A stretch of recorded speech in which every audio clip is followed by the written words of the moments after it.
when friendship turns to dust. Have you ever found yourself caught between loyalty to a best friend and the undeniable pull of a new love interest? My name is Sarah, and my story is one of navigating the fragile, unpredictable bridge between friendship and unrequited love, and how that bridge came crumbling down, taking everything I cared about with it. For as long as I could remember, my best friend Jake had been a constant in my life. We met on a dreary day in elementary school, both of us glancing disdainfully at the cafeteria's so-called mystery meat. Somehow, we shared a laugh, and from that simple moment, we became inseparable. Through childhood escapades, countless late-night talks, and a slew of inside jokes that made sense only to us, Jake was always by my side. So, when he asked me to meet up one chilly October evening during our senior year of high school, I didn't think much of it. It was Jake, my best friend, my anchor in a world that often felt chaotic and overwhelming. The possibility that our friendship would change, or that I'd be forced to choose between him and someone else, had never crossed my mind. That night, as I slid into the booth of our favorite diner, I noticed something was different. Jake, usually so calm and collected, was nervously fidgeting with the napkin dispenser, avoiding eye contact, and only half listening to my usual rambling. I teased him, asking if he'd finally decided to confess his undying love for Mrs. Peterson, our eccentric English teacher. He chuckled, but his laughter felt forced, almost hollow. Before I could probe further, he blurted out the truth. Jake was in love with me. My heart stopped. This was Jake, the boy who knew every detail about my life, from my favorite songs to my most embarrassing moments. The boy who had been there for every heartbreak, every triumph, and every failure. But he wasn't just a boy anymore. He was a man standing in front of me, vulnerable and raw, confessing feelings that he had been holding onto for who knows how long. I wish I could say that I felt the same. I wish I could say that I had some grand epiphany in that moment, realizing that he was the one for me. But the truth was, I had already given my heart to someone else, a boy named Tyler, who shared my love for art and had a quiet, captivating confidence that drew me in like a moth to a flame. I had only recently started to understand my feelings for Tyler, and here I was, being asked to make a choice between my past and my possible future. Rejecting Jake was one of the hardest things I had ever done. I tried to be gentle, to let him down with kindness, explaining that I cared for him deeply, but only as a friend. His face crumbled before my eyes, a mixture of pain and anger flashing across his features. We left the diner that night with a strained promise to remain friends, but deep down, I knew that things would never be the same. In the days that followed, our friendship deteriorated. Jake tried to act as though nothing had changed, but his hurt was palpable, an unspoken tension that hung between us like a dark cloud. I threw myself into my art, spending more time with Tyler, whose easygoing nature and shared passion for creativity became my refuge from the storm brewing with Jake. As my connection with Tyler grew, so did Jake's resentment. He started making snide comments about Tyler's age, his aspirations, veiled digs that stung more than I cared to admit. I brushed them off at first, telling myself that he was just struggling to adjust to the new dynamic. But as the weeks passed, his comments became sharper, crueler, and harder to ignore. Then came the rumors. Whispers circulated among our friends that I had led Jake on, that I had toyed with his feelings only to discard him for someone else. Friends who had once been neutral became divided, some siding with Jake, others standing by me, upset at how he was handling his heartbreak. I confronted Jake, desperate to put an end to the animosity that was tearing our friend group apart. He denied everything at first, but as I pressed, his anger boiled over. He accused me of being insensitive, of not caring about his feelings, and our argument spiraled into a flurry of accusations and hurtful words we could never take back. Our friendship shattered that night. The group that had once been my support system became fractured, leaving me caught in the middle of a painful, messy divide. Tyler, who had tried to be patient and supportive, grew frustrated with the constant drama. He hadn't signed up for a high school feud, and the strain began to affect our budding relationship. I found myself constantly defending him, trying to dispel the lies Jake had spread, all while grappling with the guilt of having hurt someone who had once meant so much to me. As the weeks turned into months, Jake's behavior grew more erratic. The boy I had once known, the one who had been my best friend, was replaced by someone bitter and vengeful. He became hostile, spreading rumors that painted me as a heartbreaker, a girl who led on multiple guys. The accusations stung, not just because they were untrue, but because they were coming from someone who had once been my closest confidant. The breaking point came one evening as Tyler and I sat in my tiny studio apartment, surrounded by my latest sketches and paintings. The rumors, the drama, the weight of Jake's anger. It was all too much. Tyler looked at me, his calm demeanor frayed at the edges, and said the words I had been dreading. "I can't do this anymore." He couldn't handle the constant barrage of judgment, the whispers and stares that followed us everywhere. He was tired of defending our relationship, tired of the shadow that Jake's resentment cast over everything we had built together. I watched him leave, my heart breaking for the second time. In trying to protect my friendship with Jake, I had lost not only him but Tyler as well. The boy who had once been my solace, my partner in art and life, had become a casualty of a war I hadn't meant to start. In the aftermath, I was left with nothing but silence. The friends who had once filled my days with laughter and support were gone, replaced by an aching emptiness that seemed to stretch on forever. I threw myself into my art, using the pain and loss as fuel, but even that became a hollow echo of what it once was. My paintings grew darker, the strokes more frantic, as if trying to purge the emotions that threatened to consume me. Looking back, I realized that I had been naive, that I had taken for granted the delicate balance that friendship and love demand. I had assumed that Jake would understand, that he would accept my feelings and respect my choice. But love, especially unrequited love, is rarely that simple. It's messy and complicated, a tangled web of emotions that can unravel even the strongest bonds. And so, I stand here today, alone but wiser, having learned a painful lesson about the cost of truth and the power of rumors. I had lost my best friend, the boy who had once been my rock, and the boy I had fallen in love with. But in that loss, I had found a new strength, a resilience born from heartbreak and betrayal. To anyone who has felt the sting of lost friendship, the ache of unrequited love, and the weight of a world turned upside down, I say this: hold on.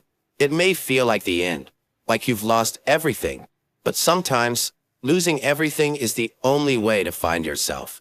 The journey back to the surface is long and difficult, but with each step, you become stronger, wiser, and more capable of finding joy in the broken pieces.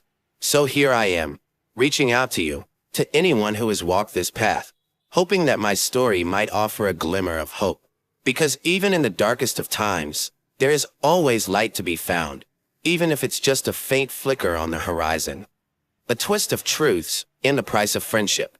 Jamie adjusted his headphones, letting the faint hum of coffeehouse chatter fade as he immersed himself in a new playlist. It wasn't like I wanted to avoid home, he reminded himself. It was more that his shared apartment with Tom felt heavier now, like a room where secrets and smiles clashed in a suffocating silence. Jamie, 28 and typically easygoing, didn't remember a time when friendships were complicated. He valued trust, and for years, that had never been a problem. Tom had been more than a roommate. He'd been a rock. Moving to the city, they'd both brought just enough belongings to cram into a modest two-bedroom apartment downtown. Tom, sharp and methodical, seemed to glide through life with a quiet assurance. At 29, he was engaged to Lily, a marketing executive with a laugh as warm as her personality. Jamie, meanwhile, was happy with his bachelor life, at least for now. He and Tom balanced each other out perfectly, and Jamie had quickly become close with Lily, finding himself truly rooting for their future together. Then, there was Rachel, Jamie's best friend since college. Rachel was a whirlwind of laughter and energy. She loved exploring new cafes, pulling Jamie to poetry slams or late-night jazz clubs he would never have visited alone. Rachel brought out a side of Jamie that was impulsive, vibrant, and joyful. They were thick as thieves, a friendship that was more like family. Yet, lately, he found himself unsettled by Rachel's presence. It had started subtly, during one of those usual nights when she was at their place, lounging on the sofa and bantering with Tom while Jamie made tea in the kitchen. He glanced over and caught something different in her expression, a flicker in her eyes as she looked at Tom, a softness that didn't quite fit with her typical laughter. Jamie had brushed it off. He trusted Rachel and Tom implicitly. If there was any tension, it had to be in his head. But then came that evening. He'd arrived home early, exhausted from work, craving only the quiet comfort of his own bed. The apartment was silent, and Jamie had barely noticed Rachel's bag on the floor near the entryway. He headed toward his room, barely taking in the details of the scene until he opened the living room door to see them. There they were, Tom and Rachel, close enough to make his stomach drop. He didn't see everything, but he saw enough. A shared gaze too deep, a hand lingering on Tom's shoulder in a way that was more than friendly. When they noticed him, they jolted apart, both of them flushed, looking anywhere but at him. Jamie stood frozen, feeling the pulse of anger, hurt, and confusion in equal parts. Without a word, he turned and left the room. Over the next few days, Jamie replayed the moment in his mind. He watched for signs, clues, anything to confirm what he feared. He saw how Tom and Rachel fell silent when he entered the room, how Rachel's visits became more planned, happening only when Jamie was out. There was a stiffness now, a tension that filled every corner of the apartment, 1,000 unspoken words between them. For 3 months, Jamie kept it bottled inside. He convinced himself he was overreacting. They were his best friends. They wouldn't cross that line, right? But even as he tried to convince himself, the gnawing feeling didn't leave. He began avoiding his own home, spending hours in coffee shops, even volunteering to take late shifts just to delay returning. His friends began to notice. Tom, too, questioned him, though Jamie deflected, unwilling to let slip the truth that tormented him. Then, one evening, he sat in his favorite cafe, watching the sun dip below the city skyline. The weight of it all felt too heavy to carry alone, and he knew he had to decide. Was this betrayal something he could live with? Or did Lily, who trusted him as a friend, deserve to know the truth? The decision tormented him. He spent sleepless nights agonizing over it. In college, he'd once confronted a friend about a similar situation, and the fallout had been devastating. He had lost friendships, been labeled a meddler, and spent years avoiding awkward encounters with old friends who'd taken sides. He didn't want to relive that. But as he thought about Lily, her warm laugh, the trust in her eyes, he couldn't shake the feeling that this was different. She deserved honesty. The next day, Jamie reached out to her. They arranged to meet at a small coffee shop near a park, a place calm enough for the difficult conversation he had dreaded for weeks. His hands shook as he texted her, the weight of his decision heavy with the possibility of ruining her happiness. He arrived early, and as he waited, he rehearsed his words over and over. When Lily walked in, her bright smile took him aback. She greeted him with a friendly hug, her expression cheerful and unwitting. Jamie's heart ached as he wondered if he was making the biggest mistake of his life. He started with small talk, desperately trying to stall, but eventually, he knew there was no other way. He met her gaze and told her everything. Her face fell, her expression shifting from confusion to shock, and then to betrayal. She asked questions, and Jamie answered, providing details she sought, knowing that each word hurt her. The fallout was as explosive as Jamie had feared. The apartment, once a space of laughter and camaraderie, turned cold and hostile. Tom confronted Jamie, furious, accusing him of betrayal. "How could you?" he repeated, as if that question alone could capture his hurt and anger. Jamie tried to explain, his voice cracking as he spoke about loyalty, about conscience. But Tom refused to hear it.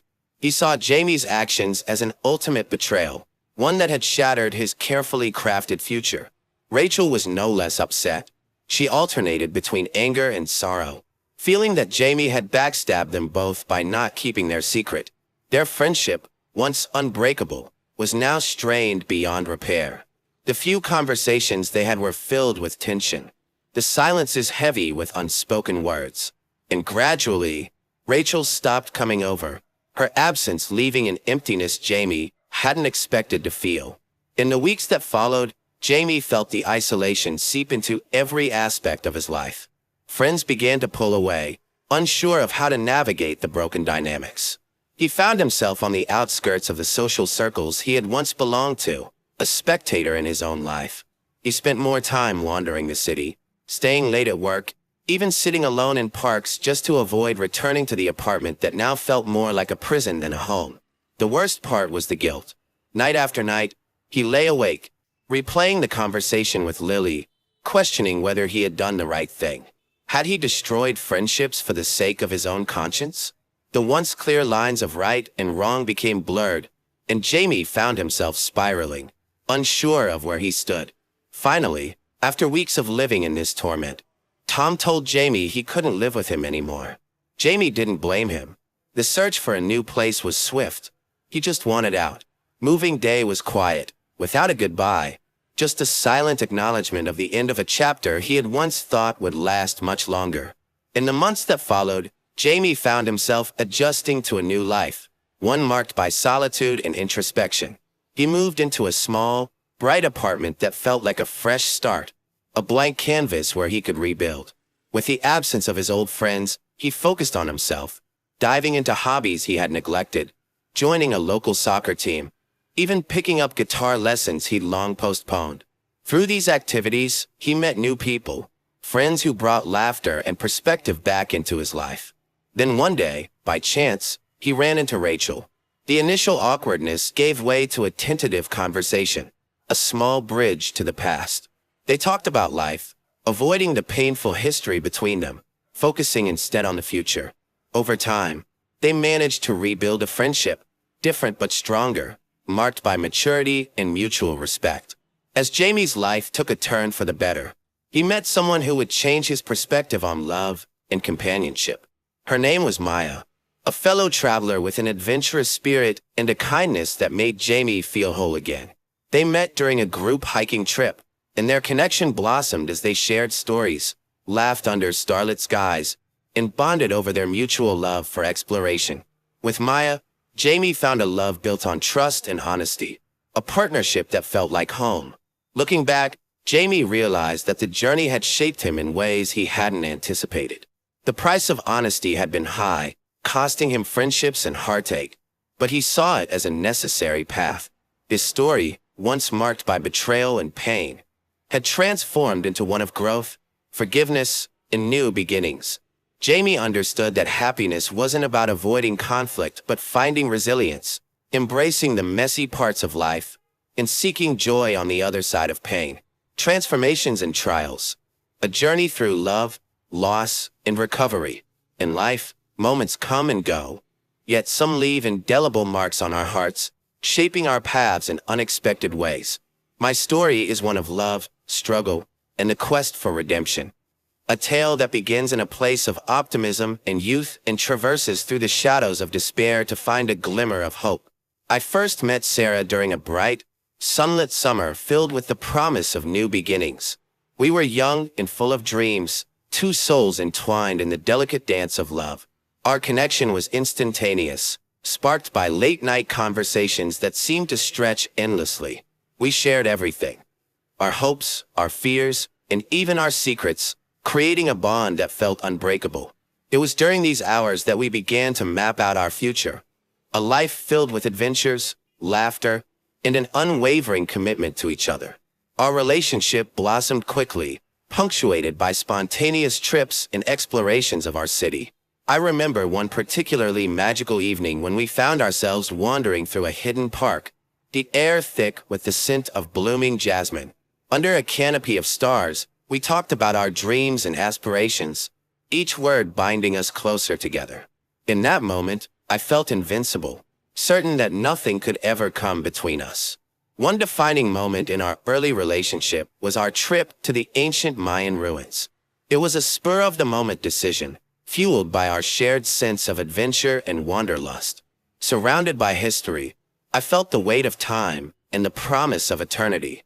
It was there, amidst the majestic ruins, that I proposed to Sarah, my heart racing with excitement and fear. Her eyes sparkled with joy as she said yes, and I knew in that moment that I had found my partner for life. Returning home, we were filled with dreams of a future together, plans for a wedding, a home, and a family. However, the idyllic vision we had crafted began to fray at the edges as the realities of adulthood crept in. Life's challenges emerged like shadows, threatening to overshadow the brightness of our early days. Our love, once so vibrant, faced trials that neither of us could have anticipated. As the months turned into years, I began to experience subtle changes within myself.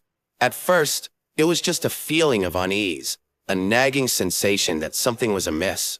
I became increasingly paranoid, convinced that I was being watched and that our home was bugged. I could see the concern in Sarah's eyes as I spiraled further into my own mind.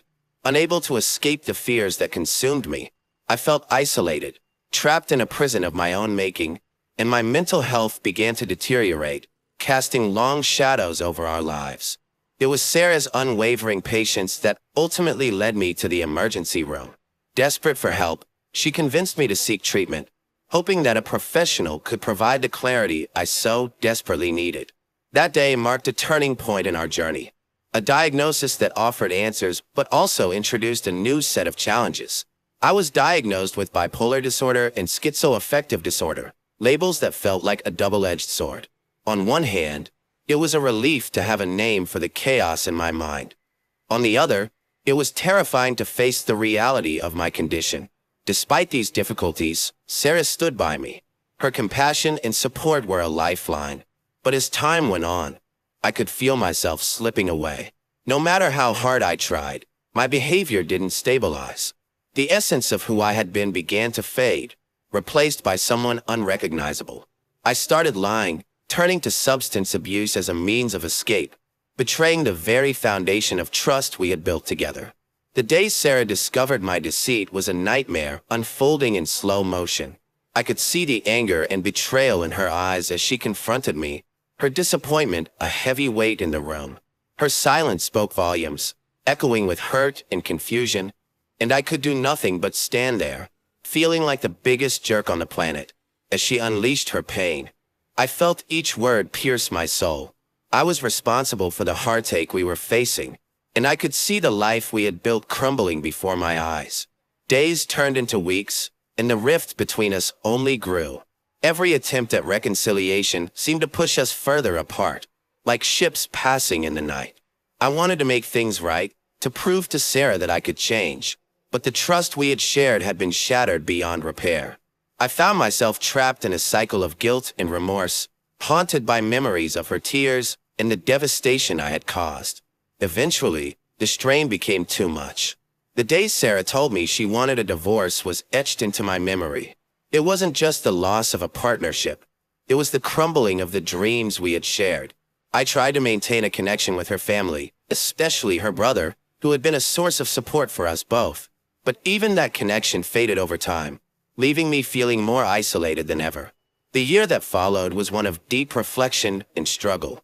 I grappled with the consequences of my actions, wrestling with the reality of my situation. Determined to reclaim my life, I checked myself into rehab, hoping to rebuild what I had destroyed. The first few days were excruciating. Detoxing was a hell of physical and mental anguish, but I refused to give in. Therapists and counselors at the facility became my lifeline, guiding me through the darkest moments with compassion and understanding. Group therapy sessions forced me to confront the demons I had been running from for so long. Sharing my story with strangers who quickly became confidants revealed that I was not alone in my struggles. Together, we leaned on each other for support, finding strength in our shared experiences. As the days turned into weeks, I began to see glimpses of the man I used to be, the man Sarah had fallen in love with. With a clear mind, I tackled each challenge head-on, determined to emerge from this ordeal a better version of myself. However, the road to recovery was fraught with obstacles. Jobs came and went, and I found myself barely scraping by, a stark contrast to the stability I once took for granted. Amid this turmoil, there were glimmers of hope. I decided to invest in property, seeing it as a turning point in my journey. It felt like gaining solid ground after years of uncertainty. The process was not easy, filled with moments of doubt and fear of failure, but with determination, I made it happen. Owning property provided a sense of stability and security that I had longed for. a tangible asset that I could build upon. During this time, I welcomed a new companion into my life, a little pup named Archie. His presence brought comfort and purpose to my days, helping me rediscover the joy of living. Therapy became a beacon of light, offering insights and coping mechanisms that slowly helped me navigate the complexities of my situation. Just as I began to find stability, I faced unexpected health issues. Persistent headaches and dizzy spells disrupted my daily life, causing me to worry about what was happening to my body. Initially, I brushed off these symptoms, attributing them to stress and my erratic eating habits. However, as the days turned into weeks, the discomfort became unbearable. I finally made an appointment with a doctor, a decision that would change my life forever. The revelation came during a routine business trip when I collapsed at the airport. Waking up in the hospital was disorienting. The sterile white room, the beeping machines, and the concerned faces of medical staff surrounded me. It was a stark contrast to the chaotic life I had been leading. After a series of inconclusive tests, a keen-eyed doctor insisted on an MRI scan. The images revealed the unexpected culprit, a brain tumor nestled in a part of my brain, impacting my behavior and mental health in profound ways. The moment of revelation was surreal. I felt a wave of emotions wash over me: shock, relief, and a strange sense of liberation. For years, I had been a prisoner in my own body, battling paranoia and unexplainable emotions. To finally have an explanation was both a curse and a blessing. As I processed this new information, my thoughts turned to Sarah and the life we had shared. Could the unraveling of our marriage have been avoided if this diagnosis had come sooner? The question haunted me, a bitter reminder of the fragility of life and the hidden struggles we often carry within us. In the aftermath of my diagnosis, I felt a strong urge to reach out to Sarah and her brother, not to rekindle lost connections, but to offer them an explanation for the chaos that had dismantled our life together. However, I was also acutely aware that the pain my behavior had caused would not be easily forgotten. The silence between us had become a chasm, widening with each passing day, filled with lost trust and hurt. Despite the suggestions from friends to reconnect with Sarah, I chose a different path. Social media, while tempting, felt impractical and impersonal given the gravity of the situation.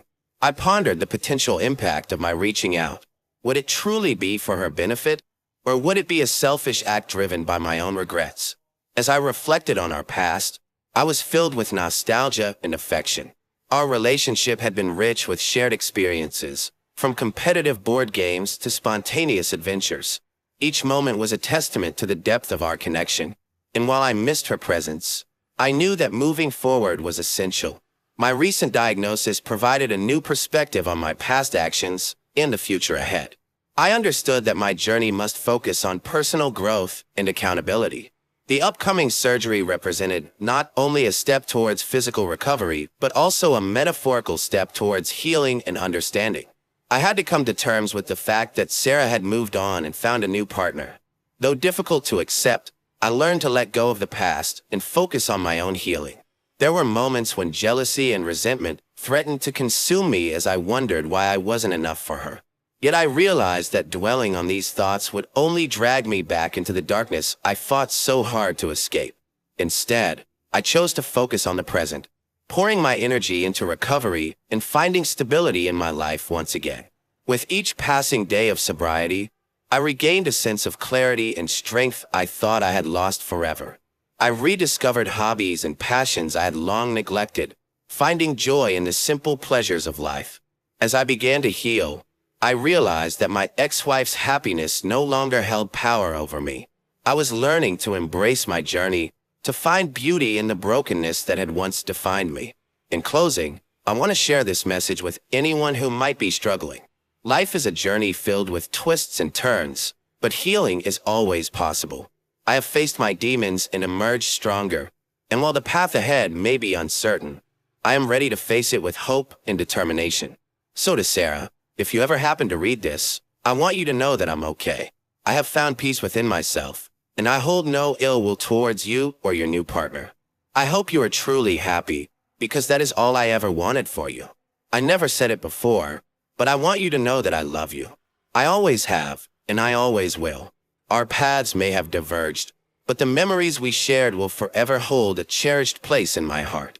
As I look toward the future, I embrace each day with renewed optimism, ready to write the next chapter of my life. My story, with its twists and turns, may not have the resolution that some were hoping for, but it is a narrative that is still being written, filled with lessons learned and more discoveries yet to come. I choose to live each day to the fullest, finding happiness in the small moments and loving fiercely, just as I always have.